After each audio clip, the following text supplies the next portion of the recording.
Hi, this is Steve Rowe, Executive Director. Today is Wednesday, May 5th.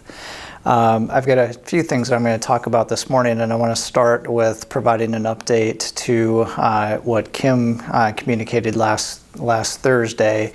We didn't get our weekly message recorded on Wednesday, but we did on Thursday. And if you recall, on Thursday's message, Kim reported that we had our first COVID positive resident through the entire pandemic. We had an employee test positive during last Wednesday's testing, which caused us to need to do testing of our health center residents. We had a positive rapid test result early Thursday morning, and then followed that up with a lab test on Thursday. And we finally received the results kind of late in the day on Thursday to confirm that resident was in fact positive. The good news is everybody seems to be doing just fine. It's like asymptomatic at this point. Have not gotten sick at all, and the resident is in isolation currently in the short stay unit, where they will stay until they've been symptom-free.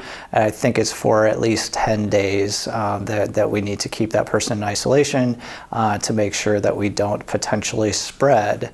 Both the resident and the employee again had been vaccinated, so it's something that we weren't really expecting, but it's a reminder that the vaccination is 95% effective and supposed to be 100% effective for reducing hospitalizations and death from COVID. And we certainly hope that is the case, and every indication so far is that we're on that path, that the resident won't even ever have gotten sick and will be able to move forward next week. While we have had a resident case or even an employee case, we are required by regulation to test our health center residents every 3 to 7 days. That testing happened last Thursday, obviously, and then again Monday, 2 days ago. And the good news is no other residents have tested positive. And with today being a Wednesday, it's testing day for all of us as employees. And to the best of my knowledge, so far we have had no additional employee positive tests today. So I think we're headed in the right direction there. Hopefully we will get past this and not have any more positive cases to tell you about. Johnson County cases are on the decline, and it's been that way for about the past 2 weeks. So we hit our peak again around April 19th, where we were averaging over 31 new cases per day on a 2-week moving average. When I updated yesterday, that moving average was down to just under 20 new cases per day, and the positivity rate within Johnson County was 4.4% as of yesterday.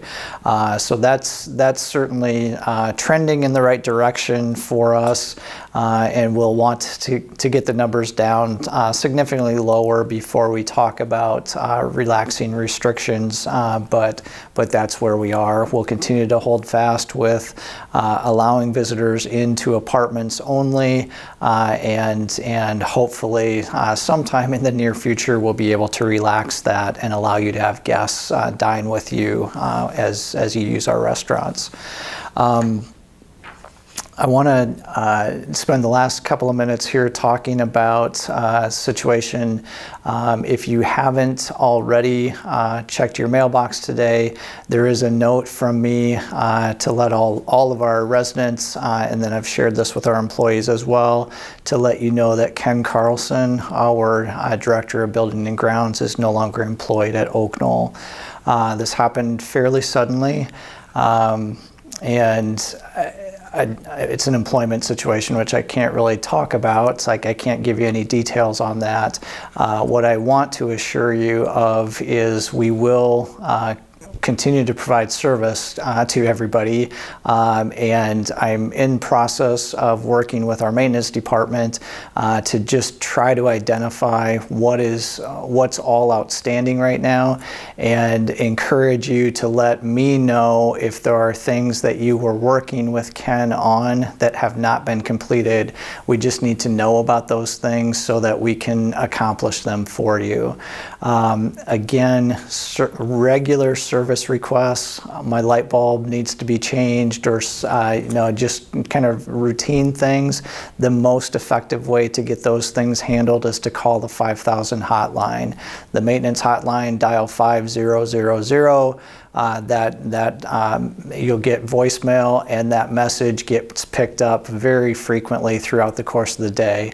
There have been times where I've left a message and 5 minutes later somebody is working on the request. So that hotline does get checked very frequently through the day, and if it's a routine thing, please call the 5000 line.